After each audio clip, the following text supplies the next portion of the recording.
الله أكبر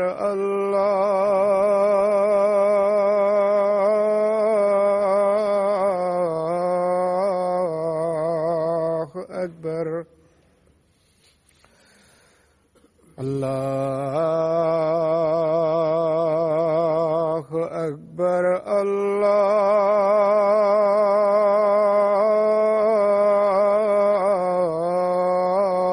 الله أكبر أشهد أن لا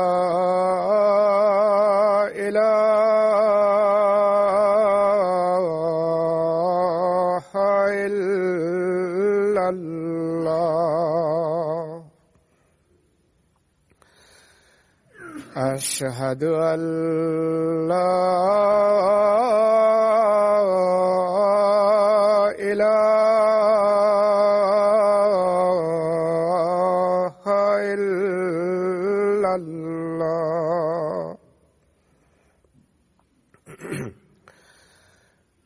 أشهد أن محمدًا رسول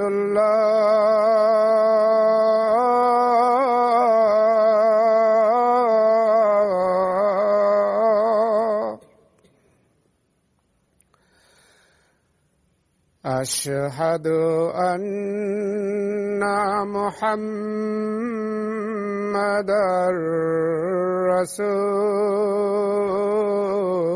رسول الله حي على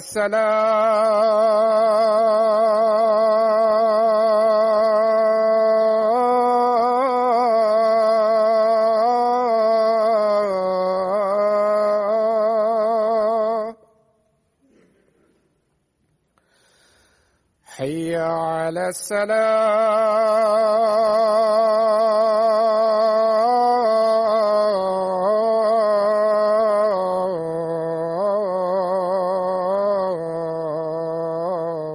الصلاة حي على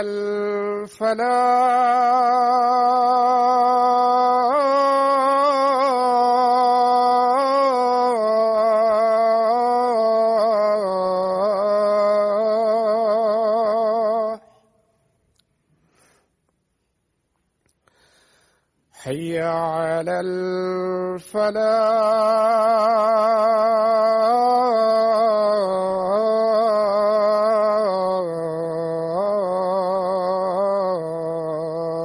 الفلاح الله أكبر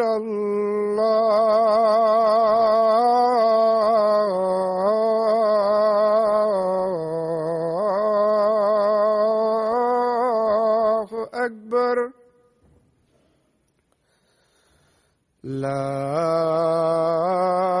إله إلا الله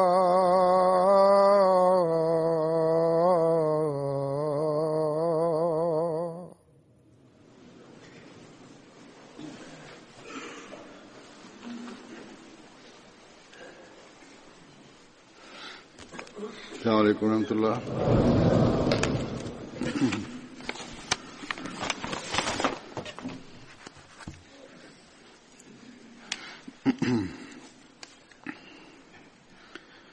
أشهد أن لا إله إلا الله وحده لا شريك له وأشهد أن محمدًا عبده ورسوله أما بعد فأعوذ بالله من الشيطان الرجيم بسم الله الرحمن الرحيم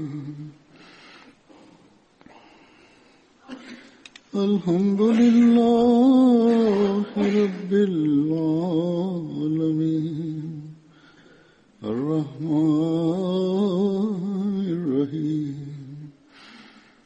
مالك يوم الدين إياك نعبد وإياك نستعين اهدنا الصراط المستقيم صراط الذين أنعمت عليهم غير المغضوب عليهم ولا الضالين.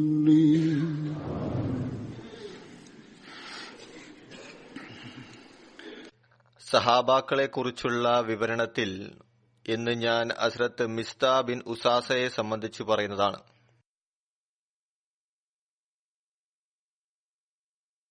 ഇദ്ദേഹത്തിന്റെ നാമം ഓഫ് സ്ഥാനപ്പേര് മിസ്ത എന്നായിരുന്നു. അദ്ദേഹത്തിന്റെ മാതാവ് ഹസ്രത്ത് ഉമ്മെ മിസ്ത സൽമ ബിൻ സഹർ. സഹർ ഹസ്രത്ത് അബൂബക്കർ അള്ളാഹുവിന്റെ പിതൃ സഹോദരി റഹത്ത ബിൻ സഹറിന്റെ മകളായിരുന്നു.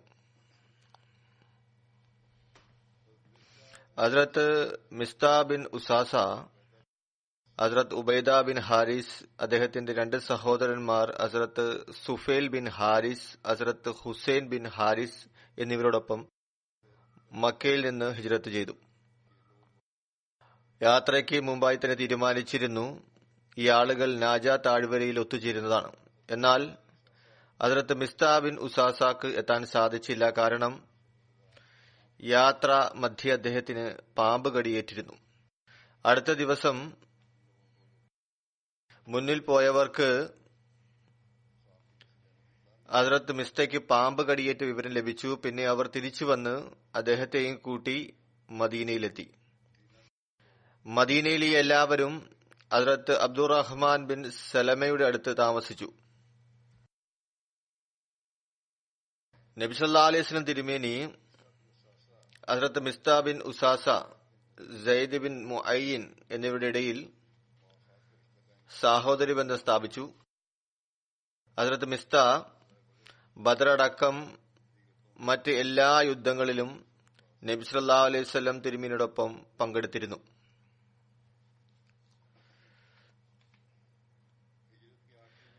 ഹിജ്റത്ത് ചെയ്തതിന് ശേഷം 8 മാസങ്ങൾക്ക് ശേഷം നബി സല്ലല്ലാഹു അലൈഹി വസല്ലം തിരുമേനി ഹസ്രത്ത് ഉബൈദ ബിൻ ഹാരിസിനെ 60 അല്ലെങ്കിൽ മറ്റൊരു നിവേദനത്തിൽ 80 സവാരികളടക്കം യാത്രയാക്കി. റസൂൽ സല്ലല്ലാഹു അലൈഹി വസല്ലം തിരുമേനി ഹസ്രത്ത് ഉബൈദ് ബിൻ ഹാരിസിനായി ഒരു വെള്ള നിറത്തിലുള്ള പതാക തയ്യാറാക്കി ഒരു കൊടിയുണ്ടാക്കി. അത് മിസ്താ ബിൻ ഉസാസയാണ് പിടിച്ചിരുന്നത്. ഈ യാത്രയുടെ ഉദ്ദേശം ഇതായിരുന്നു: ഖുറൈശികളുടെ ഒരു കച്ചവട സംഘത്തെ റൂഹ എന്ന സ്ഥലത്ത് വെച്ച് തടയുക. ആ ഖുറൈശി സംഘത്തിന്റെ അമീർ അബൂ സുഫിയാൻ ആയിരുന്നു. മറ്റു ചിലരുടെ അഭിപ്രായത്തിൽ ഇക്രിമ ബിൻ അബൂ ജഹൽ, മറ്റു ചിലർ പറയുന്നത് മിക്രസ് ബിൻ ഹഫസ് ആയിരുന്നു. ഈ സംഘത്തിൽ 200 ആളുകളായിരുന്നു. അവർ ധനവും കൊണ്ടുപോവുകയായിരുന്നു. സഹാബത്തിന്റെ ഒരു ജമാഅത്ത് റാബി എന്ന താഴ്വരയിൽ ഈ സംഘത്തെ വളഞ്ഞു. ഈ സ്ഥലത്തെ ഭൂത്താൻ എന്നും പറയപ്പെടുന്നു. ഈ സംഘം വെറും കച്ചവട സംഘം മാത്രമായിരുന്നില്ല, മറിച്ച് യുദ്ധസാമഗ്രികളും അവരോടൊപ്പം ഉണ്ടായിരുന്നു. അതിലുണ്ടാകുമായിരുന്ന വരുമാനവും മുസ്ലിങ്ങൾക്കെതിരിൽ പ്രയോഗിക്കാനായിരുന്നു ഒരു തീരുമാനം. കാരണം സംഭവങ്ങളിൽ നിന്ന് മനസ്സിലാകുന്നത് അവർ പൂർണ്ണമായും തയ്യാറായിരുന്നു. എന്നാൽ ഇവിടെ നിന്ന് ആളുകൾ പോയപ്പോൾ ഇരുഭാഗത്തിനും ഇടയിൽ അമ്പെയ്ത്ത് കൂടാതെ മറ്റൊന്നും സംഭവിച്ചില്ല. യുദ്ധത്തിനായി കൃത്യമായ ഏറ്റുമുട്ടലും ഉണ്ടായില്ല. ഇതിനെക്കുറിച്ച് മുമ്പ് ഒരുപാട് തവണ മറ്റൊരു സഹാബിയെക്കുറിച്ച് പറഞ്ഞപ്പോൾ വിവരിച്ച കാര്യമാണ്. മുസ്ലിങ്ങളുടെ ഭാഗത്ത് നിന്ന് ആദ്യമായി അമ്പ് എയ്ത സഹാബി അത് സാദ് ഇബ്നു അബി വഖാസ് ആയിരുന്നു. ഇസ്ലാമിന്റെ ഭാഗത്ത് നിന്ന് എയ്യപ്പെട്ട ആദ്യത്തെ അമ്പായിരുന്നു അത്.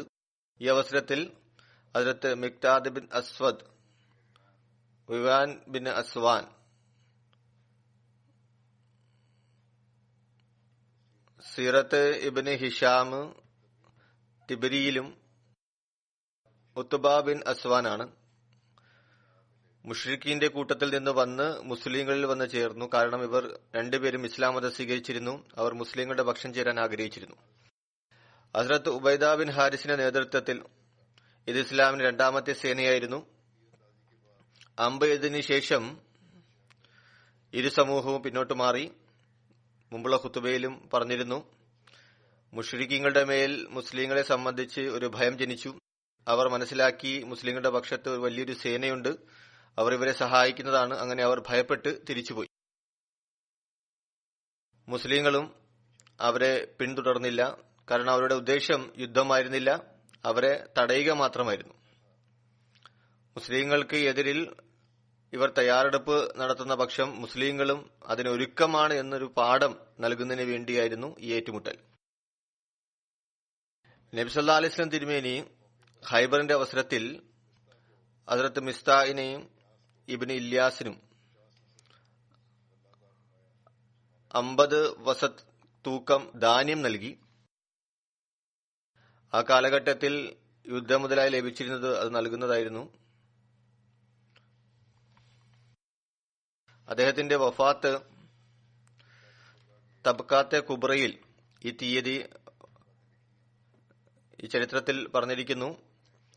അദ്ദേഹത്തിന്റെ വഫാത്ത് 56-ാമത്തെ വയസ്സിൽ 34 ഹിജരി ഉസ്മാൻ റളിയല്ലാഹുവിന്റെ ഖിലാഫത്ത് കാലത്താണ് സംഭവിച്ചത്.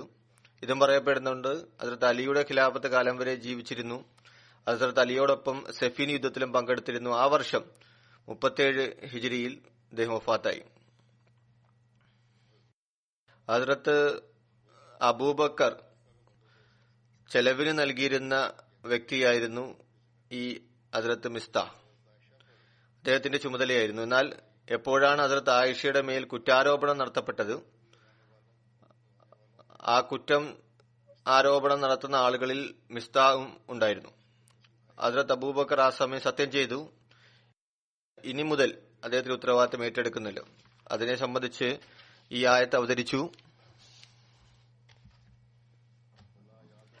വലാ യാതലി ഉലിൽ ഫസ്ലി മിൻകും വസാഅതി അയ്യുതു ഉലിൽ ഖുർബ വൽ മസാകീന വൽ മുഹാജിരീന ഫീ സബീലില്ലാഹി വൽ യഅഫു വൽ യസ്ഫഹു അലാ തുഹിബ്ബൂന അയ്യഅഫറല്ലാഹു ലക്കും വല്ലാഹു ഗഫൂറുർ റഹീം.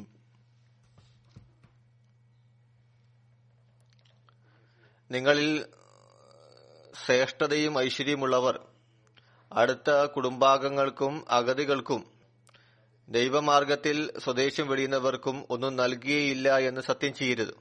അവർ മാപ്പ് ചെയ്യുകയും വിട്ടുവീഴ്ച ചെയ്യുകയും ചെയ്യട്ടെ. അള്ളാഹു നിങ്ങൾക്ക് പുറത്തു തരണമെന്ന് നിങ്ങൾ ആഗ്രഹിക്കുന്നില്ലേ? അള്ളാഹു സർവദാ പുറത്തു കൊടുക്കുന്നവനും കരുണാമയനുമാകുന്നു. അങ്ങനെ ഈ ആയത്ത് അവതരിച്ചു. ഇതിൽ ഹസ്രത്ത് അബൂബക്കർ രണ്ടാമത് അദ്ദേഹത്തിന്റെ ചെലവിന്റെ ഉത്തരവാദിത്തം ഏറ്റെടുത്തു. അള്ളാഹു ഹസ്രത്ത് ആയിഷയുടെ നിരപരാധിത്വം തെളിയിച്ചപ്പോൾ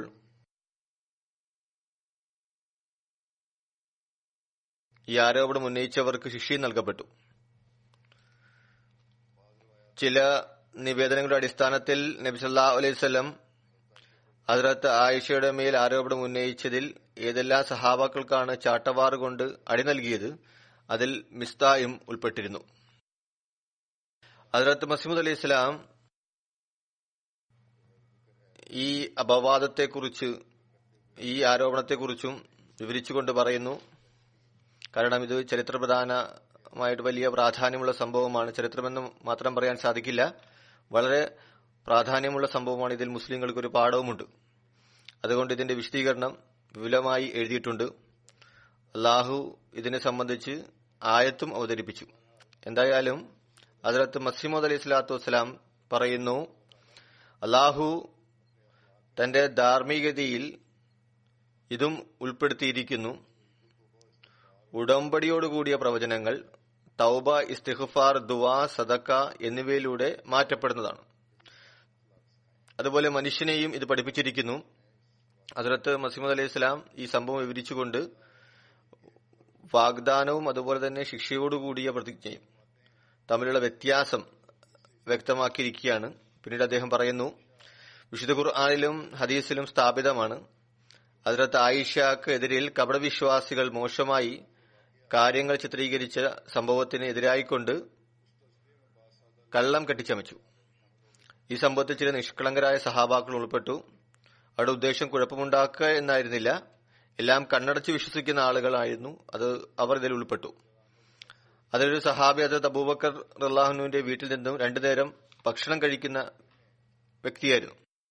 ഹദ്റത്ത് അബൂബക്കർ ഇദ്ദേഹത്തിന്റെ ഈ തെറ്റിൽ പ്രതിജ്ഞ ചെയ്തു, ഉടമ്പടി എന്ന നിലയ്ക്ക് ഈ പ്രതിജ്ഞ ചെയ്തു, ഞാൻ ഈ പ്രവൃത്തിക്ക് പ്രതിക്രിയ എന്നോണം അവന് ആഹാരം നൽകുന്നതല്ല. അതിൽ ഈ ആയത്ത് അവതരിച്ചു, വൽ യഅഫു വൽ യസ്ഫഹു അലാ തുഹിബ്ബൂന അയ്യഅഫറല്ലാഹ ലക്കും വല്ലാഹു ഗഫൂറുർ റഹീം.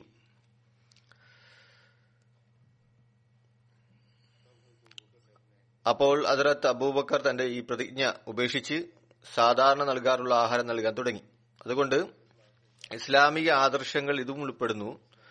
ഒരു പ്രശ്നം ഹദ്റത്ത് മസീഹ് അലൈഹി ഇസ്ലാം ഇവിടെ പരിഹരിക്കുകയാണ്. അതായത്, ശിക്ഷ എന്ന നിലയിൽ ആരെങ്കിലും വല്ല പ്രതിജ്ഞ ചെയ്യുകയാണെങ്കിൽ പിന്നെ അത് ഉപേക്ഷിക്കുക എന്നത് ധാർമ്മിക ഗുണത്തിൽ ഉൾപ്പെടുന്നു. ഉദാഹരണമായിട്ട് ശിക്ഷ നൽകുമെന്ന് പ്രതിജ്ഞ ചെയ്തു. അതായത്, ആരെങ്കിലും തന്റെ സേവകനെതിരിൽ പ്രതിജ്ഞ ചെയ്തു, അവനെ ഞാൻ 50 പ്രാവശ്യം ചെരുപ്പ് കൊണ്ട് അടിക്കുന്നതാണ്.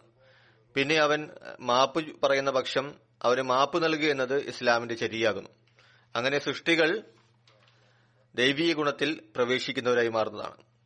എന്നാൽ വാഗ്ദാനം അത് പൂർത്തിയാക്കേണ്ടത് നിർബന്ധമാണ്. വാഗ്ദാനം ഉപേക്ഷിക്കുക എന്നത് ചോദിക്കപ്പെടുന്നതാണ്. എന്നാൽ ശിക്ഷ നൽകുന്നതിൽ നിന്ന് പിന്മാറുന്നതിൽ അതില്ല. വാഗ്ദാനം എന്നാൽ പ്രതിജ്ഞ ചെയ്യുക, എല്ലാവിധ അനുവദനീയമായ കാര്യങ്ങളെയും മുന്നിൽ വെച്ചുകൊണ്ട് ചെയ്യപ്പെടുക, അത് പൂർത്തിയാക്കേണ്ട നിർബന്ധമാണ്. അത് ചെയ്യാതിരുന്നാൽ പിന്നീട് ചോദ്യമുണ്ടാകുന്നതാണ്. അതിനെക്കുറിച്ച് അല്ലെങ്കിൽ പിന്നെ പിഴ നൽകേണ്ടതായി വരുന്നതാണ്. ബുഖാരിയുടെ നിവേദനത്തിന്റെ അടിസ്ഥാനത്തിൽ ഹദ്റത്ത് ആയിഷയുടെ മേൽ അപവാദം വരുത്തിയ സംഭവത്തിന്റെ വിശദാംശങ്ങൾ വിവരിച്ചിരിക്കുന്നു.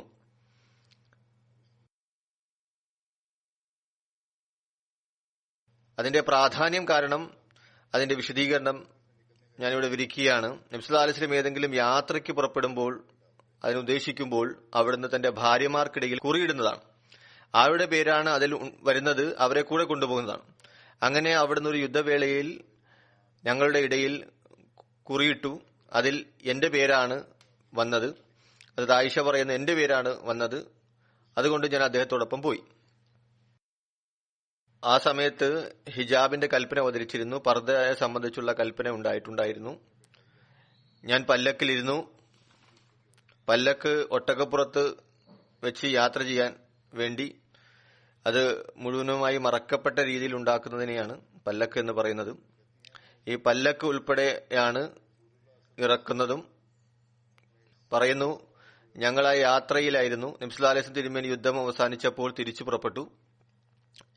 ഞങ്ങൾ മദീനയുടെ അടുത്ത് എത്തിയപ്പോൾ ഒരു രാത്രി അവിടെ തമ്പടിക്കാൻ അവിടുന്ന് കൽപ്പന നൽകി. പിന്നെ ആളുകൾ തമ്പടിക്കുന്ന വിവരം വിളംബരപ്പെടുത്തി. ഞാനും സേനയിൽ നിന്ന് അല്പം അകന്നു നടന്ന് അല്പം ദൂരെ പോയി. ഞാൻ എന്റെ പ്രാഥമിക കാര്യങ്ങളിൽ നിന്ന് തിരിച്ചു വന്നു. കാരണം അവർക്ക് പ്രാഥമിക ആവശ്യങ്ങൾ നിറവേറ്റേണ്ടതുണ്ടായിരുന്നു. ഒരു പ്രാവശ്യം പോയി വന്നു. തന്റെ പല്ലക്കിന്റെ ഭാഗത്ത് വന്നു. ഞാൻ എന്റെ നെഞ്ച് പരിശോധിച്ചപ്പോൾ കാണുന്നത് ലിഫാറിന്റെ കറുത്ത മുത്തുകളുള്ള എന്റെ മാല കളഞ്ഞുപോയിരിക്കുന്നു. ഒരു മാല അണിഞ്ഞിരുന്നു, അത് കളഞ്ഞുപോയി.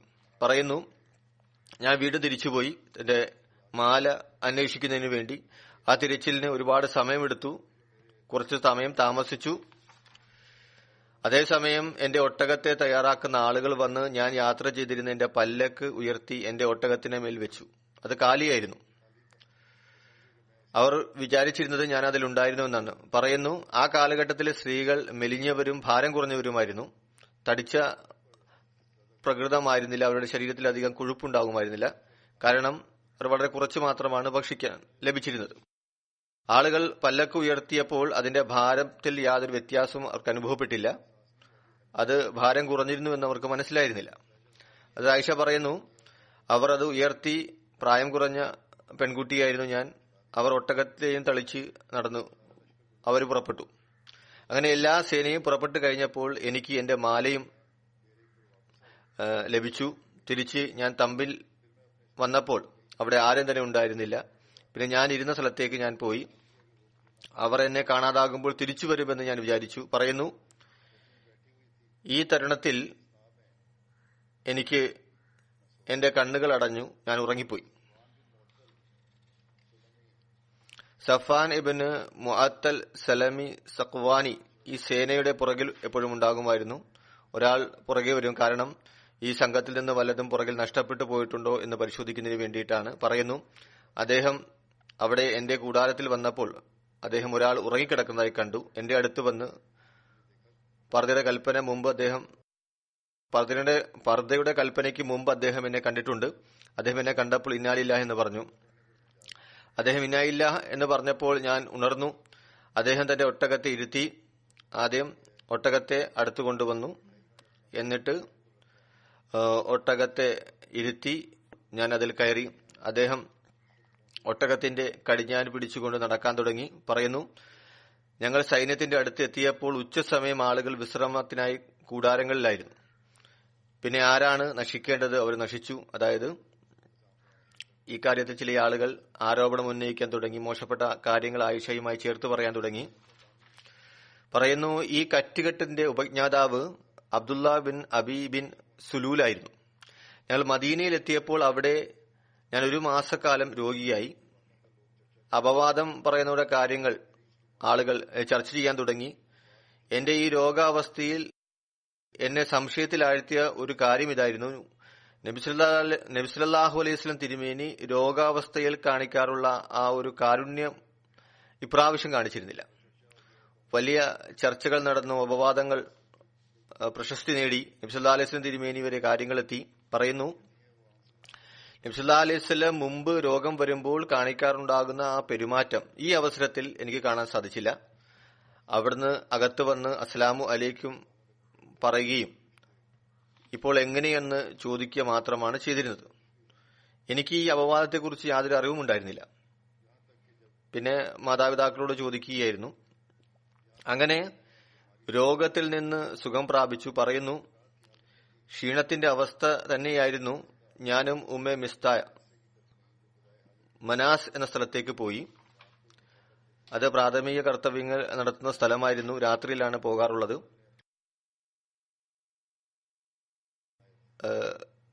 ഇത് മുമ്പുള്ള സംഭവമാണ്. നാം ഇന്ന് വീടുകളിൽ അടുത്ത് തന്നെ പ്രാഥമിക ആവശ്യം നിർവഹിക്കുന്നതിന് സ്ഥലമുണ്ടാക്കുന്നു. അക്കാലത്തെ ആളുകൾ പ്രാഥമിക കാര്യങ്ങൾക്ക് വേണ്ടി പുറത്തു പോകുന്നു. രാത്രിയിൽ സ്ത്രീകൾ ഇരുട്ട് വീണ് കഴിഞ്ഞാൽ അതിനായി പുറപ്പെടുന്നു. പറയുന്ന ഇതിനു മുമ്പ് ഞങ്ങളുടെ അവസ്ഥ മുമ്പുള്ള അറബികളെ പോലെയായിരുന്നു. കാടുകളിലോ പുറത്തോ പോയാണ് പ്രാഥമിക കാര്യങ്ങൾ ചെയ്യാറുണ്ടായിരുന്നത്. ഞാനും ഉമ്മ മിസ്താ ബിൻ അബി റഹം രണ്ടുപേരും പോകുകയായിരുന്നു. അപ്പോൾ അവരുടെ തട്ടം എവിടെയോ കുടുങ്ങി അവർ നിലത്ത് വീണു. അപ്പോൾ പറഞ്ഞു,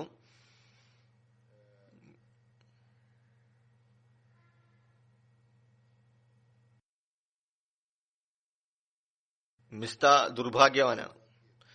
ഞാൻ പറഞ്ഞു, നിങ്ങൾ എന്ത് മോശമായ കാര്യമാണ് ഈ പറയുന്നത്? ബദർ യുദ്ധത്തിൽ പങ്കെടുത്ത ഒരു വ്യക്തിയെക്കുറിച്ചാണ് ഇപ്രകാരം പറയുന്നത്. ബദർ യുദ്ധത്തിൽ പങ്കെടുത്ത ഒരു വ്യക്തിയെക്കുറിച്ചാണോ ഇപ്രകാരം പറയുന്നത്? അവർ പറഞ്ഞു, ഒന്നും അറിയാത്തവളെ, ആളുകൾ പറയുന്ന അപവാദം നീ കേട്ടില്ലേ? അപ്പോൾ അവർ ആളുകൾ പറയുന്ന അപവാദത്തെ കുറിച്ച് എന്നോട് പറഞ്ഞു, ഈ ആരോപണമാണ് നിന്റെ മേൽ ഉന്നയിക്കപ്പെടുന്നതെന്ന് അവർ പറഞ്ഞു. രോഗിയായിരുന്നു. പറയുന്നു, ഞാൻ എഴുന്നേറ്റതേ ഉണ്ടായിരുന്നുള്ളൂ. ക്ഷീണം അപ്പോഴും ഉണ്ടായിരുന്നു. ഇക്കാര്യം കേട്ട് എന്റെ രോഗം വീണ്ടും വർദ്ധിച്ചു. ഞാൻ വീട്ടിലെത്തിയപ്പോൾ നബി സല്ലല്ലാഹു അലൈഹി വസല്ലം എന്റെ അടുക്കൽ വന്നു. അവിടുന്ന് അസ്സലാമു അലൈക്കും എന്ന് പറഞ്ഞു. അവിടുന്ന് ചോദിച്ചു, ഇപ്പോൾ നിനക്ക് എങ്ങനെയുണ്ട്? ഞാൻ പറഞ്ഞു, എനിക്ക് എന്റെ മാതാപിതാക്കളുടെ അടുക്ക് പോകാൻ അനുവാദം നൽകിയാലും. പറയുന്നു, ആ സമയം ഞാൻ ആഗ്രഹിച്ചത് ഈ ആരോപിക്കുന്ന അപവാദത്തെക്കുറിച്ച് അവരുടെ അടുത്ത് പോയി കൂടുതലായി മനസ്സിലാക്കാമെന്നാണ്. അവിടുന്ന് എനിക്ക് അനുവാദം നൽകി. ഞാൻ മാതാപിതാക്കളുടെ അടുത്ത് പോയി. ഞാൻ മാതാവിനോട് ചോദിച്ചു, ആളുകൾ എന്താണ് പറയുന്നത്? എന്റെ മാതാവ് പറഞ്ഞു, മകളെ, നീ ഈ കാര്യത്തെക്കുറിച്ച് ഓർത്ത് നിന്റെ ജീവനെ അപായപ്പെടുത്തരുത്, പ്രയാസത്തിൽ അകപ്പെടരുത്, സമാധാനമായിരിക്കുക. അള്ളാഹുവാണ് സത്യം. വളരെ കുറച്ച് ആളുകളാണ്. ആരുടെ അടുത്തെങ്കിലും ഒരു സുന്ദരിയായ സ്ത്രീ അല്ലെങ്കിൽ ഭാര്യ ഉണ്ടെങ്കിൽ, അവരെ അയാൾ സ്നേഹിക്കുന്നുണ്ടെങ്കിൽ അയാൾക്ക് മറ്റു ഭാര്യമാരും ഉണ്ടെങ്കിൽ പിന്നെ ആളുകൾ അവൾക്കെതിരായ കാര്യങ്ങൾ പറഞ്ഞു നടക്കുന്നതാണ്. ഞാൻ പറഞ്ഞു, ഹസ്രത്ത് ആയിഷ പറയുന്നു, അതിൽ ഞാൻ പറഞ്ഞു, സുബ്ഹാനല്ലാഹ്, അല്ലാഹു, ആളുകൾ ഇത്തരം കാര്യം ചർച്ച ചെയ്യുമോ? പിന്നെ പറഞ്ഞു, ഞാൻ ആ രാത്രി എത്ര വലിയ അപവാദമാണ് എന്റെ മേൽ ഉണ്ടായതെന്നോർത്ത് രാവിലെ വരെ കണ്ണീർ തോർക്കാതെ കരഞ്ഞുകൊണ്ടേയിരുന്നു. മുഴുവൻ രാത്രിയും എനിക്ക് ഉറക്കം വന്നില്ല, കരഞ്ഞുകൊണ്ടിരുന്നു. രാവിലെ എഴുന്നേറ്റപ്പോൾ നബി സല്ലല്ലാഹു അലൈഹി വസല്ലം തിരുമേനി അലി ഇബ്നു അബീ താലിബ്, ഉസാമ ബിൻ സെയ്ദ് എന്നിവരെ വിളിപ്പിച്ചു. ആ സമയത്ത് വഹി വരാൻ താമസം നേരിട്ടിരുന്നു. ഇവർ രണ്ടുപേരെയും തന്റെ ഭാര്യയെ ഉപേക്ഷിക്കുന്നതിനെ കുറിച്ചുള്ള അഭിപ്രായം ആരാഞ്ഞു. അതായത് ഇത്തരത്തിൽ ആരോപണം ഉന്നയിക്കപ്പെട്ട ഇവരെ അത് ഭാര്യയായി വെക്കണോ അതോ ഉപേക്ഷിക്കണോ? ഉസാമ നബി സല്ലല്ലാഹു അലൈഹി വസല്ലം തിരുമേനിയുടെ ഭാര്യമാരോടുള്ള മമത മുൻനിർത്തിക്കൊണ്ട് അഭിപ്രായം പറഞ്ഞു. ഉസാമ പറഞ്ഞു, അല്ലയോ അള്ളാഹുവിന്റെ ദൂതരെ, അങ്ങയുടെ ഭാര്യയാണ്, അള്ളാഹുവാണ് സത്യം, ഞങ്ങൾക്ക് അവരിൽ നന്മയല്ലാതെ മറ്റൊന്നും അറിയില്ല, ഞങ്ങൾ യാതൊരു കളങ്കവും കണ്ടിട്ടില്ല. എന്നാൽ അലി ഇബ്നു അബീ താലിബ് പറയുന്നു, ഹസ്രത്ത് ആയിഷ പറയുകയാണ്, അലി ഇബ്നു അബീ താലിബ് ആ സമയം പറഞ്ഞു, അല്ലയോ അള്ളാഹുവിന്റെ റസൂലെ, അള്ളാഹു താങ്കൾക്ക് യാതൊരു ക്ലേശവും ഉണ്ടാക്കിയിട്ടില്ല. ഹസ്രത്ത് അലി കുറച്ച് തീവ്ര സ്വഭാവക്കാരനായിരുന്നു. അതുകൊണ്ടാണ് അദ്ദേഹം ഈ അഭിപ്രായം നൽകിയത്. താങ്കൾക്ക് യാതൊരു ബുദ്ധിമുട്ടും ഉണ്ടാക്കിയിട്ടില്ല, അവരെ കൂടാതെ മറ്റു സ്ത്രീകളും ഉണ്ടല്ലോ. പിന്നെ അലി ഇതും പറഞ്ഞു, അവരുടെ സേവകയോട് ചോദിച്ചാലും, ഹസ്രത്ത് ആയിഷയുടെ സേവക അവരോട് ചോദിച്ചാൽ അവരെക്കുറിച്ചുള്ള കാര്യങ്ങൾ അവർ പറയുന്നതാണ്. അതിൽ നബി സല്ലല്ലാഹു അലൈഹി വസല്ലം അവരുടെ സേവകിയായ ബരീരയെ വിളിപ്പിച്ചു. അവിടുത്തെ പറഞ്ഞു, ബരീര, നീ അവരിൽ, അതായത് ആയിഷയിൽ നിനക്ക് സംശയം തോന്നുന്ന വിധം വല്ല കാര്യവും കണ്ടിട്ടുണ്ടോ? ബരീര പറഞ്ഞു, ഒരിക്കലുമില്ല.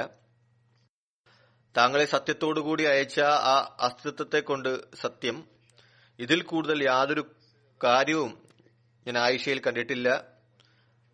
അതിനെ ഞാൻ കുറവായി മനസ്സിലാക്കുന്നു. അതായത് അവർ പ്രായം കുറഞ്ഞ സ്ത്രീയാണ്. അതായത് മാവ് മാറ്റിവെച്ചുകൊണ്ട് അവർ ഉറങ്ങിപ്പോവും. അല്പം അശ്രദ്ധയാണ്. ഇത്ര ആഴത്തിൽ അവർക്ക് നിദ്ര ഉണ്ടാകുമായിരുന്നു. ആട് വന്ന് അത് തിന്നും. ഇതൊരു ഉദാഹരണം പറഞ്ഞതാണ്. യാതൊരു തെറ്റും അവരിലില്ല.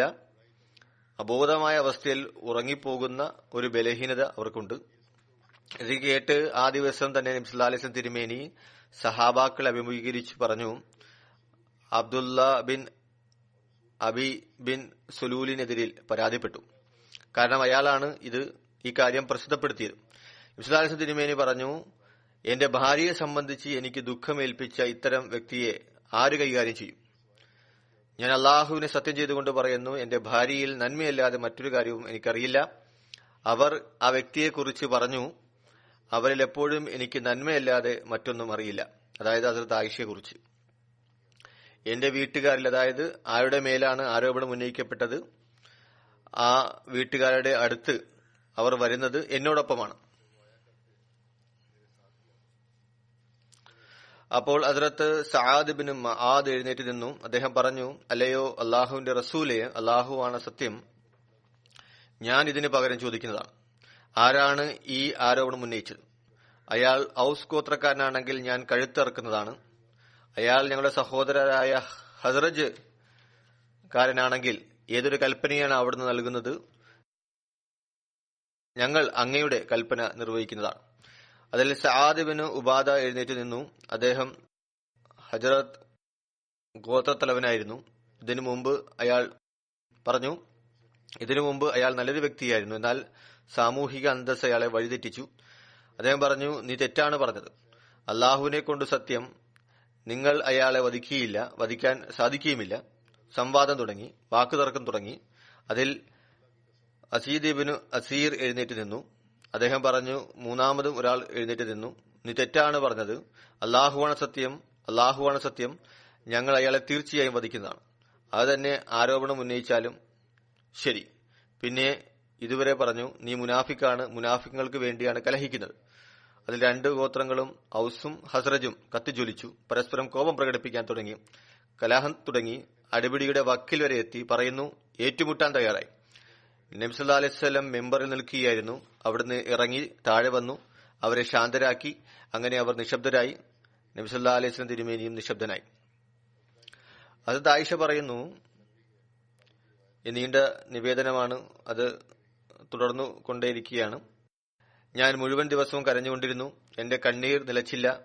എനിക്ക് ഉറക്കം വന്നില്ല. എന്റെ മാതാപിതാക്കൾ എന്റെ സമീപത്ത് തന്നെ ഉണ്ടായിരുന്നു. ഞാൻ 2 രാത്രിയും 1 പകലും ഇത്രമാത്രം കരഞ്ഞു. അതിൽ എന്റെ കരൾ നശിച്ചു പോകുമോ എന്ന് ഞാൻ കരുതി. അത് ഞാൻ അവസാനിക്കുമോ എന്ന് കരുതി. പറയുന്നു, ഈ സമയത്ത് എന്റെ അടുത്ത് അവർ 2 പേരും ഉണ്ടായിരുന്നു, അതായത് മാതാപിതാക്കൾ. ഞാൻ കരഞ്ഞുകൊണ്ടിരുന്നു. അപ്പോൾ ഒരു അൻസാരി സ്ത്രീ അകത്ത് വരാനുള്ള അനുവാദം ചോദിച്ചു. ഞാൻ അനുവാദം നൽകി. അവരും ഇരുന്ന് കരയാൻ തുടങ്ങി. ഈ അവസ്ഥ ആയിരുന്നപ്പോൾ റസൂൽ സല്ലല്ലാഹു അലൈഹി വസല്ലം അകത്തേക്ക് വന്നു, ഇരുന്നു. ഹദ്റത്ത് അബൂബക്കറിന്റെ വീട്ടില്. ഇതിനു മുമ്പ് എന്റെ മേൽ ആരോപണം ഉണ്ടായിട്ട് അവിടുന്ന് എന്റെ സമീപത്ത് ഇരുന്നിരുന്നില്ല. ആ ദിവസം ഇരുന്നു. ഇതിനു മുമ്പ് ഒരിക്കലും ഇരുന്നിരുന്നില്ല. അകലെ നിന്ന് അവസ്ഥ ചോദിച്ചു പോകുമായിരുന്നു, അല്ലെങ്കിൽ ജോലിക്കാരോട് അവസ്ഥ ചോദിച്ചു പോകുമായിരുന്നു. വീട്ടിൽ വന്നപ്പോഴും അവിടെയും ചോദിച്ചിരുന്നു. ഏതായാലും ആ ദിവസം വന്നു. പറയുന്നു, എന്റെ അടുത്ത് ഇരുന്നു. അവിടുന്ന് 1 മാസം കാത്തിരുന്നു. ഏത് ദിവസം മുതലാണ് എന്റെ മേൽ അപവാദം ഉണ്ടായത്, അവിടുന്ന് എന്റെ അടുത്ത് ഇരുന്നില്ല. 1 മാസം കാത്തിരുന്നു. എന്നാൽ എന്നെക്കുറിച്ച് യാതൊരു വഹിയും അദ്ദേഹത്തിന് ഉണ്ടായില്ല. ഏത് ദിവസമാണ് ആരോപണം ഉണ്ടായത്, അതിൽ ഏകദേശം 1 മാസം കഴിഞ്ഞിരുന്നു.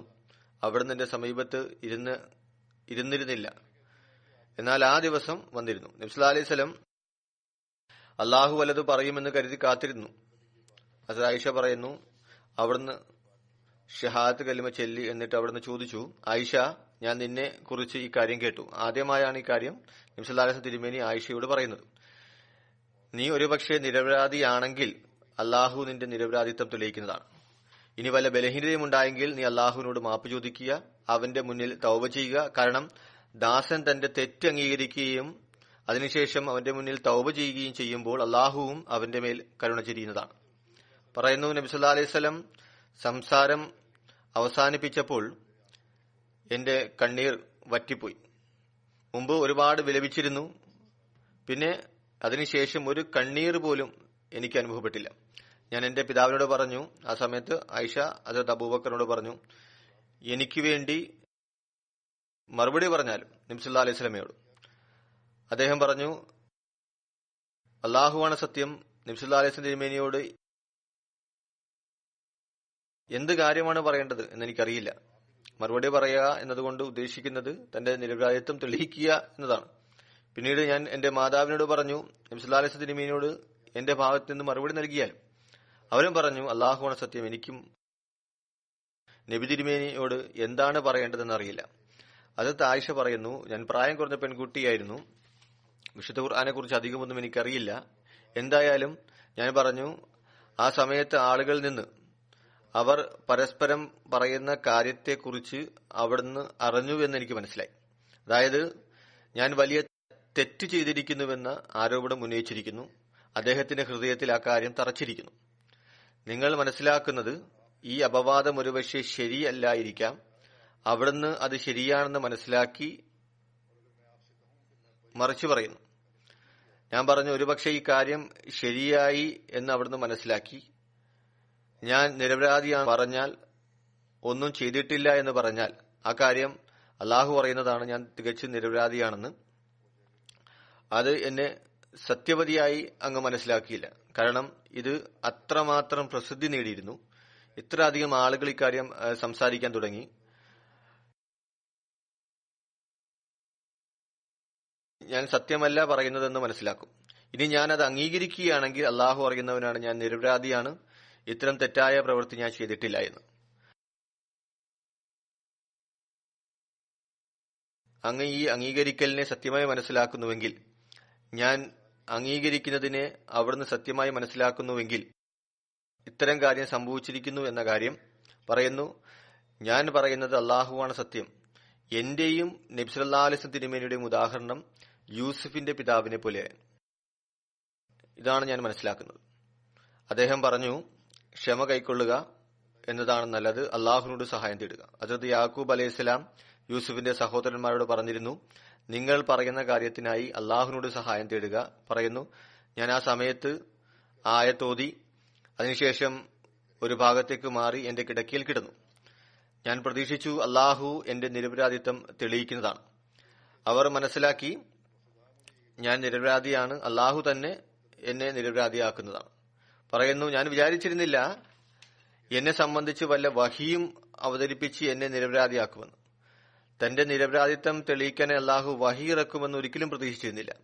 ഞാൻ വളരെ നിസ്സാരയായ വ്യക്തിയാണ്. എന്നെക്കുറിച്ച് ഖുർആൻ വിവരിക്കുകയോ അതിന് അങ്ങേക്ക് വിശുദ്ധ ഖുർആനിൽ എന്നെക്കുറിച്ച് പറയുന്ന തരത്തിൽ വല്ല വഹിയും അവതരിക്കാൻ മാത്രം യോഗ്യതയുള്ളതായി ഞാൻ എന്നെ മനസ്സിലാക്കിയിരുന്നില്ല.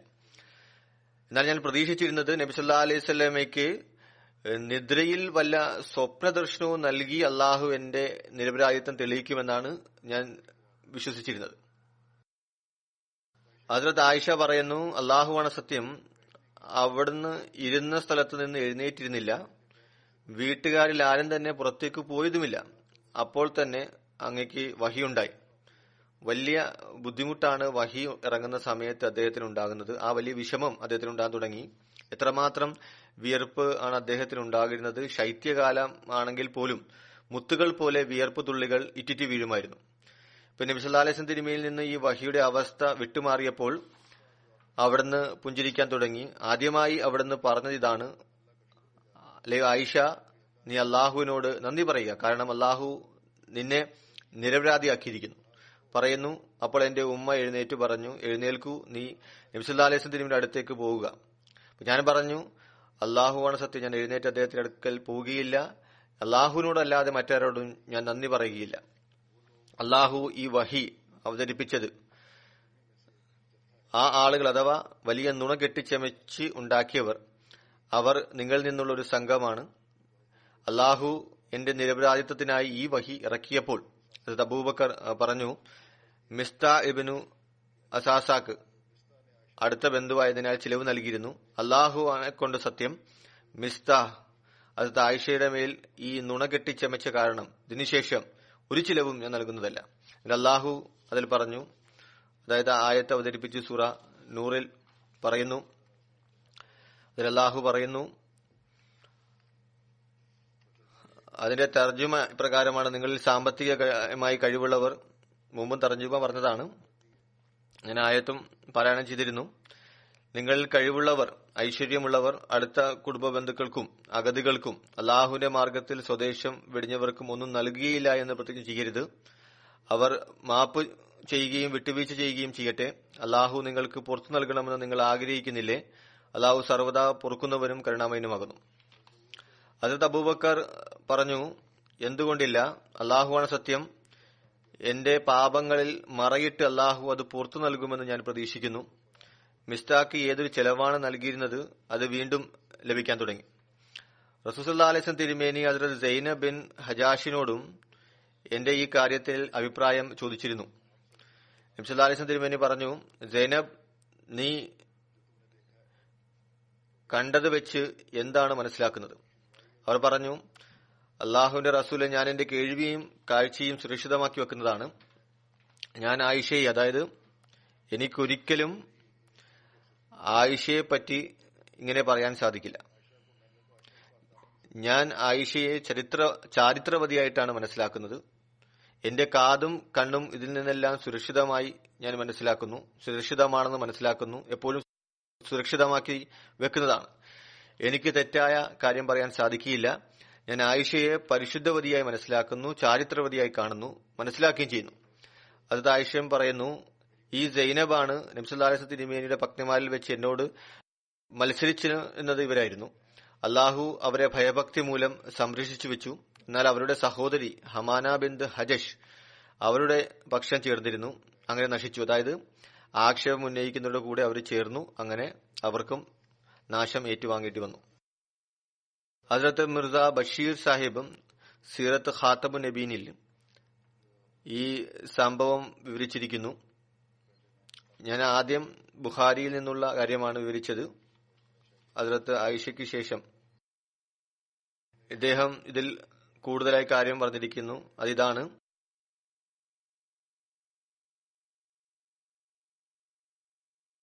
ഇന്നാലില്ലാഹി വ ഇന്നാ ഇലൈഹി റാജിഊൻ എന്ന് പറഞ്ഞ് ആ സഹാബി പറഞ്ഞപ്പോൾ ഞാൻ ഉണർന്നു. ഞാൻ എഴുന്നേറ്റു. ഞാൻ ഉടൻ തന്നെ എന്റെ തട്ടം കൊണ്ട് എന്റെ മുഖം മറച്ചു. കാരണം പർദ്ദയുടെ കൽപ്പന അവതരിച്ചിരുന്നു. അള്ളാഹുവാണ് സത്യം, എന്നോട് യാതൊന്നും അദ്ദേഹം സംസാരിച്ചില്ല, ഈ കലിമ കൂടാതെ. അദ്ദേഹത്തിന്റെ നാവിൽ നിന്ന് യാതൊരു പദവും കേട്ടില്ല. അതായത് ഇന്നാലില്ലാഹി വ ഇന്നാലി റാജിഊൻ എന്നത് കൂടാതെ ഒന്നും തന്നെ കേട്ടില്ല. അതിനുശേഷം ഒട്ടകത്തെ മുന്നോട്ട് കൊണ്ടുവന്നു എന്റെ അടുത്ത് അതിനെ ഇരുത്തി. അദ്ദേഹം ഒട്ടകത്തിന്റെ രണ്ട് മുട്ടിലും തന്റെ കാല് വെച്ചു, പെട്ടെന്ന് എഴുന്നേൽക്കാതിരിക്കാൻ വേണ്ടി. അങ്ങനെ ഞാൻ ഒട്ടകത്തിന്റെ മേൽ സവാരി ചെയ്തു. അത് ആയിഷ വിവരിച്ചതുപോലെ അള്ളാഹു എന്നെക്കുറിച്ച് വഹി അവതരിപ്പിച്ചു, എനിക്ക് വലിയ പ്രാധാന്യം നൽകിയിരുന്നു.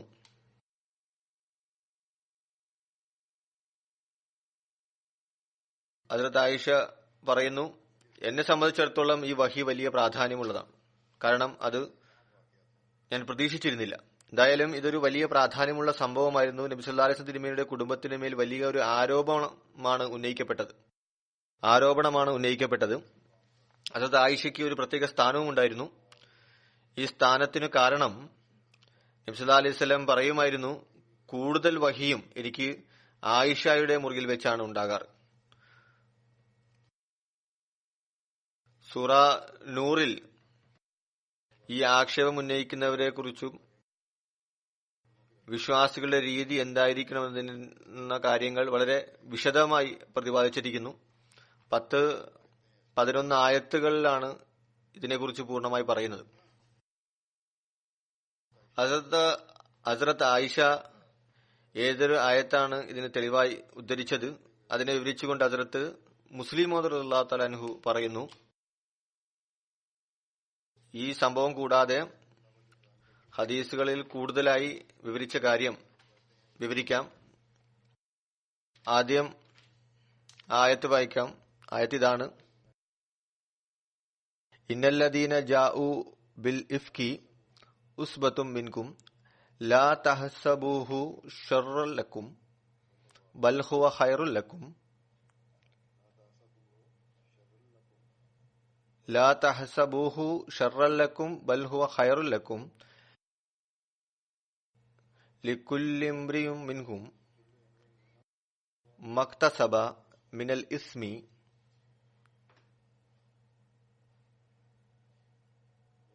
വല്ലദീ തവല്ല കിബ്റഹു മിൻഹും ലഹു അസാബുൻ അലീം. അതായത് തീർച്ചയായും ആ ഭയങ്കര നുണ ചമച്ചുണ്ടാക്കിയവർ നിങ്ങളിൽ നിന്നുള്ള ഒരു സംഘമാണ്. നിങ്ങൾക്കത് ദോഷമാണ് എന്ന് വിചാരിക്കരുത്. പ്രത്യുത നിങ്ങൾക്കത് ഗുണകരമാണ്. അവരിൽപ്പെട്ട ഓരോ വ്യക്തിയും അവൻ പ്രവർത്തിച്ച കുറ്റത്തിന്റെ ശിക്ഷ അനുഭവിക്കുന്നതാണ്. അവരിൽ നിന്ന് കുറ്റത്തിന്റെ വലിയ ഭാഗത്തിന് ഉത്തരവാദിയായവനാരോ അവന് വളരെ വലിയ ശിക്ഷ ലഭിക്കുന്നതാണ്. ഇതിനുശേഷം മറ്റ് ആയത്തുകളുമുണ്ട്, വളരെ വിശദമായി വിവരിച്ചിരിക്കുന്നു. ഈ ആയത്തിന്റെ വിശദീകരണത്തിൽ മുഴുവൻ സംഭവം വിവരിച്ചിരിക്കുകയാണ്. പിന്നെ അദ്ദേഹം എഴുതുന്നു, മദീനയിലെത്തിയ ശേഷം ആയിഷ മനഃപൂർവ്വം പുറകിലായതാണ് എന്ന് അബ്ദുല്ല ബിൻ അബീബിന് സുലൂൽ പ്രചരിപ്പിക്കാൻ തുടങ്ങി. പിന്നീട് ഒട്ടപ്പുറത്ത് കൊണ്ടുവന്ന് സഫാനുമായി ബന്ധമുണ്ടെന്ന് പറയുന്നു. ഈ ഒച്ചപ്പാട് ഇത്ര വർദ്ധിച്ചു, ചില സഹാബാക്കളും അറിവില്ലായ്മ മൂലം അതിൽ ഉൾപ്പെട്ടുപോയി. അതിൽ ഹസാൻ ഇബ്നു സാബിത്ത്, മറ്റൊന്ന് മിസ്താ ബിൻ അസാസ, അതുപോലെ സഹാബിയായിരുന്ന ഹംസ ബിൻ ഹജഷ്. ഇവൻ നബി സല്ലല്ലാഹു അലൈഹി വസല്ലമയുടെ ഭാര്യ സഹോദരിയായിരുന്നു. അതായത് ആയിഷ റളിയല്ലാഹു അൻഹ ഈ സംഭവം മൂലം ഉണ്ടായ ആഘാതം വളരെ കാഠിന്യം നിറഞ്ഞതായിരുന്നു. അവർക്ക് പ്രായം കുറവായിരുന്നു. ഒരു കാട്ടിൽ അവർ ഒറ്റപ്പെട്ടു പോയി. അവിടെ അപായ സാധ്യതയുണ്ടായിരുന്നു. പിന്നെ മദീനയിലെത്തി. ആ പ്രയാസത്താൽ രോഗിയായി മാറി. ഒറ്റക്കായി പോകുക എന്നതും ഒരു തരത്തിലുള്ള ഭയമുണ്ടാക്കുന്നതാണ്. ഹദ്റത്ത് മുസ്ലിം മൗദ് റളിയല്ലാഹു തആല അൻഹു പറയുന്നു, രോഗത്തിന് കാരണവും ഈ ഒരു ഭയമായിരുന്നു. പിന്നീട് മുനാഫിക്കീങ്ങൾ അവരെ കുറിച്ച് അപവാദം ഉണ്ടാക്കി. അവസാനം നബി സല്ലല്ലാഹു അലൈഹി വസല്ലമയുടെ സമീപത്തും ഈ കാര്യമെത്തി. ആയിഷയുടെ ഈ രോഗം കാരണം നബി സല്ലല്ലാഹു അലൈഹി വസല്ലം അവരോടൊന്നും ചോദിച്ചില്ല. മുനാഫിക്കീങ്ങൾ പറയുന്ന കാര്യത്തെക്കുറിച്ച് അവരോട് ചോദിച്ചില്ല. അവിടെ ദിവസങ്ങൾ കഴിയുന്നോറും കാര്യം വഷളായി. ഹദ്റത്ത് ആയിഷ റളിയല്ലാഹു അൻഹ പറയുന്നു, ഞാൻ ഈ കാര്യത്തിൽ അത്ഭുതപ്പെട്ടു. നബി സല്ലല്ലാഹു അലൈഹി വസല്ലം വീട്ടിൽ വരുന്നു. അങ്ങയുടെ മുഖം വിവർണമായിരുന്നു. എന്നോട് സംസാരിക്കുന്നില്ല. വളരെ പരിഭ്രമിച്ച മുഖഭാവമായിരുന്നു. പറയുന്നു, മറ്റുള്ളവരോട് എന്റെ കാര്യം അന്വേഷിക്കുമായിരുന്നു. ഞാൻ അങ്ങയുടെ അനുവാദത്തോടെ എന്റെ വീട്ടിലേക്ക് പോയി. പിന്നെ ആ പ്രാഥമിക കർത്തവ്യം ചെയ്യാൻ പോകുന്ന സംഭവം വിവരിക്കുന്നു. ബന്ധുവായിരുന്നു, അവരോടൊപ്പം പുറത്തുപോയി. അവർ തന്റെ മകന്റെ പേര്, അതായത് മസ്ലഹ് എന്ന് പറഞ്ഞുകൊണ്ട് പറഞ്ഞു, അവന് മോശമായി തീരട്ടെ. അത് ആയിഷ അതിൽ പറഞ്ഞു, അങ്ങനെ എന്തിനാണ് പറയുന്നത്? അതിലവർ പറഞ്ഞു, എന്തുകൊണ്ട് പറഞ്ഞുകൂടാ? അവൻ എന്ത് കാര്യമാണ് പറഞ്ഞു നടക്കുന്നത് നിനക്കറിയില്ല. ഹദ്റത്ത് മുസ്ലിം മൗദ് എഴുതുന്നു, ആ സ്ത്രീ ഈ കാര്യം പറയാൻ ഒരു അവസരം പാർത്തിരിക്കുന്നതായിട്ടാണ് മനസ്സിലാകുന്നത്. ഹദ്റത്ത് ആയിഷയുടെ കാര്യം പറഞ്ഞു. ഏതൊരു ആരോപണമാണ് ഉന്നയിച്ചിരുന്നത് അത് ഇവർക്ക് അറിയില്ലായിരുന്നു. അങ്ങനെ ആയിഷ അത് കേട്ടപ്പോൾ അവർക്ക് വലിയ ദുഃഖം അനുഭവപ്പെട്ടു. തിരിച്ചു വന്നു.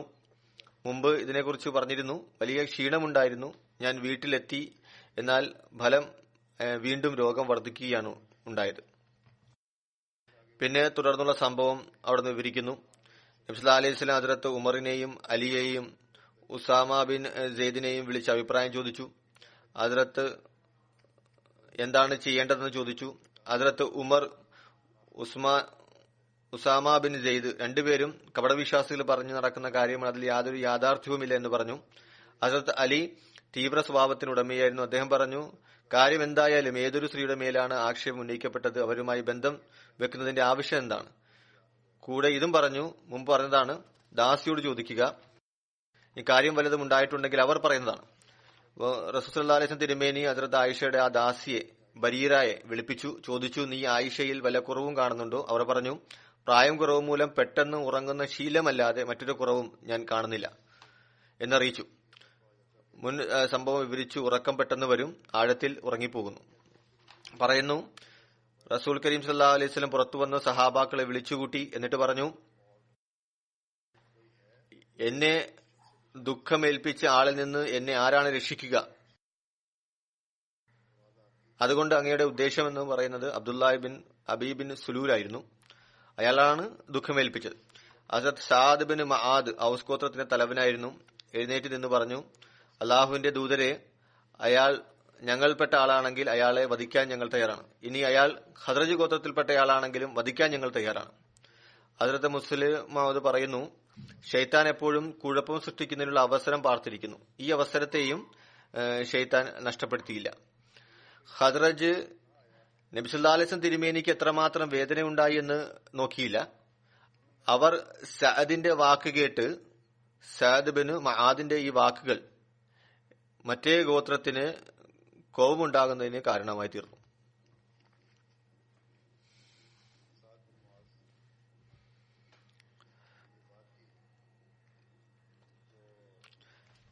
കാരണം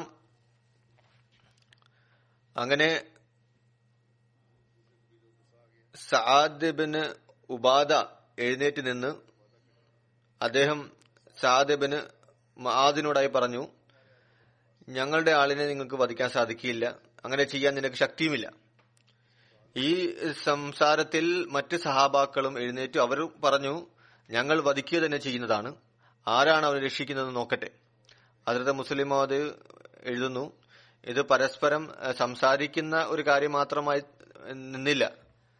ഔസും ഖദ്റജും വാള് പുറത്തെടുത്ത് യുദ്ധം തുടങ്ങുന്ന വക്കിൽ വരെ എത്തി. നബി സല്ലല്ലാഹു അലൈഹി വസല്ലം വളരെ പണിപ്പെട്ട് അവരെ ശാന്തരാക്കി. ഔസ് പറയുന്നു, ആരാണ് നബി സല്ലല്ലാഹു അലൈഹി വസല്ലം തിരുമേനിയെ വേദനിപ്പിച്ചത്, അയാളെ വധിക്കുന്നതാണ്. എന്നാൽ ഖദ്റജ് പറയുന്നത്, നിങ്ങൾ ഈ കാര്യം ആത്മാർത്ഥതയോട് അല്ല പറയുന്നത്, മറിച്ച് അയാള് ഞങ്ങൾപ്പെട്ടയാളാണ്, നിങ്ങൾക്കറിയാം, അതുകൊണ്ടാണ് നിങ്ങൾ ഇങ്ങനെ പറയുന്നത്. ഈ കാര്യത്തിൽ നിന്ന് മനസ്സിലാകുന്നത് രണ്ടു കൂട്ടർക്കും നബി സല്ലല്ലാഹു അലൈഹി വസല്ലം തിരുമേനിയോട് സ്നേഹമുണ്ടായിരുന്നു. എന്നാൽ ഷെയ്ത്താൻ അവിടെ കുഴപ്പമുണ്ടാക്കിയതാണ്.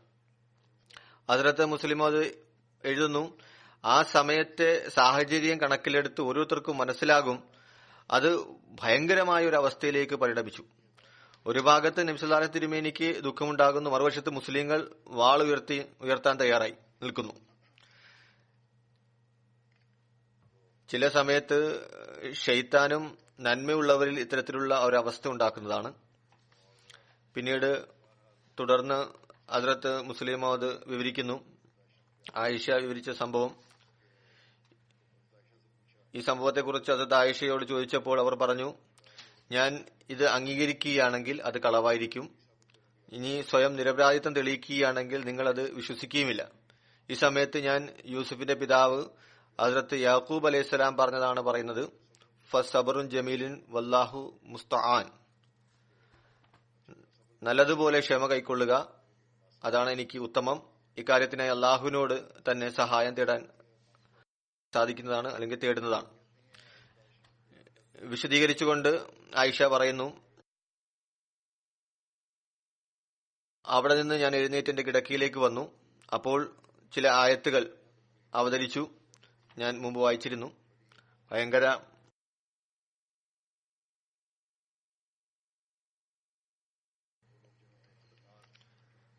ഭയങ്കര നുണ കെട്ടി ഉണ്ടാക്കിയവർ നിങ്ങൾപ്പെട്ടൊരു സമൂഹമാണ്. ആ ആരോപണത്തെ നിങ്ങൾ എന്തെങ്കിലും നാശമായി കാണരുത്, മറിച്ചത് നിങ്ങൾക്ക് നല്ലതായി ഭവിക്കുന്നതാണെന്ന് മനസ്സിലാക്കുക. കാരണം ഈ ആക്ഷേപം മൂലം കറ്റുകെട്ട് പറയുന്നവർക്കുള്ള ശിക്ഷയെക്കുറിച്ച് പെട്ടെന്ന് തന്നെ വിധിയുണ്ടാകുന്നു. നിങ്ങൾക്ക് ഒരു യുക്തിഭദ്രമായ അധ്യാപനം ലഭിച്ചു. തീർച്ചയായും ഇതിൽ എല്ലാ ഓരോരുത്തരും അവരുടെ തെറ്റിന്റെ അടിസ്ഥാനത്തിൽ ശിക്ഷ നേടുന്നതാണ്.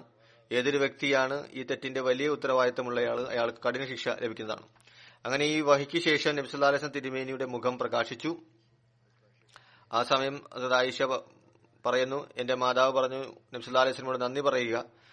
ഞാൻ ഇതാണ് മറുപടി നൽകിയത്, ഞാൻ അള്ളാഹുവിനോട് മാത്രം നന്ദി പറയുന്നതാണ്. മുമ്പും വിവരിച്ചതാണ്. ഹദ്റത്ത് മുസ്ലിം മൗദ് ഒരു സ്ഥലത്ത് ഒരു ഖുതുബയിലും ഇക്കാര്യം വിവരിച്ചിരുന്നു. ഹദ്റത്ത് ആയിഷയുടെ മേൽ കറ്റുകെട്ട് പറഞ്ഞതിനാൽ 3 പേർക്ക് ചാട്ടവാറ് കൊണ്ട് അടി നൽകിയിരുന്നു. അതിലൊന്ന് ഹസാൻ ഇബ്നു സാബിത്ത്, നബി തിരുമേനി സല്ലല്ലാഹു അലൈഹി വസല്ലമയുടെ ഉന്നതനായ ഒരു കവിയായിരുന്നു. മറ്റൊരാൾ അബൂബക്കറിന്റെ പിതൃ സഹോദരി പുത്രനായിരുന്നു. ഹസ്രത്ത് അബൂബക്കറിന്റെ വീട്ടിലാണ് അദ്ദേഹം ദാരിദ്ര്യം കാരണം താമസിച്ച് ഭക്ഷണം കഴിച്ചിരുന്നത്. വസ്ത്രവും അദ്ദേഹം തന്നെയാണ് നൽകിയിരുന്നത്. പിന്നെ ഒരു സ്ത്രീ. ഇവർ 3 പേർക്ക് ശിക്ഷ നൽകി.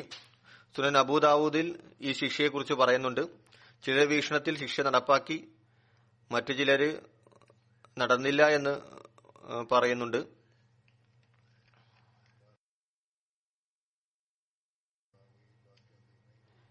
ഈ സഹാബാക്കൾക്ക് ശിക്ഷ നൽകിയാലും ഇല്ലെങ്കിലും ഇവർ സഹാബാക്കളായിരുന്നു. അള്ളാഹു ഇവർക്ക് മാപ്പ് നൽകിയിരുന്നു. ഭൗതികമായ ശിക്ഷ ലഭിക്കേണ്ടതാണ്, അത് ലഭിച്ചു. ശേഷമുള്ള യുദ്ധങ്ങളിലും ഞാൻ പറഞ്ഞതുപോലെ പങ്കെടുത്തിരുന്നു.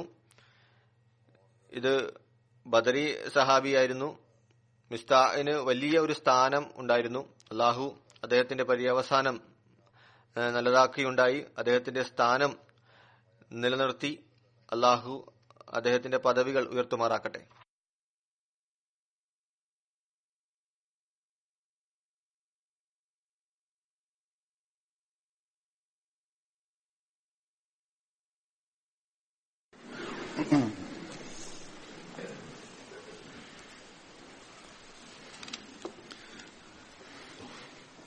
الحمد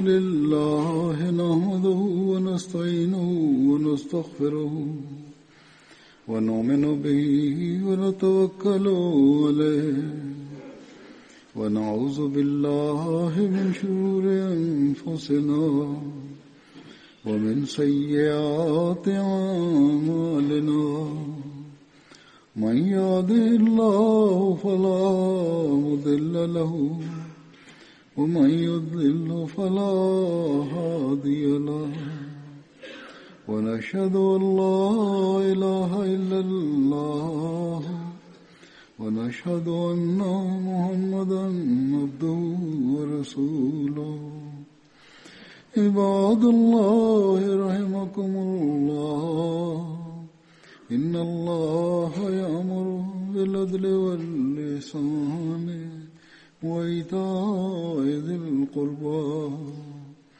وينهى عن الفحشاء والمنكر والبغي يعظكم لعلكم تذكرون اذكروا الله يذكركم وادعوه يستجب لكم ولذكر الله أكبر.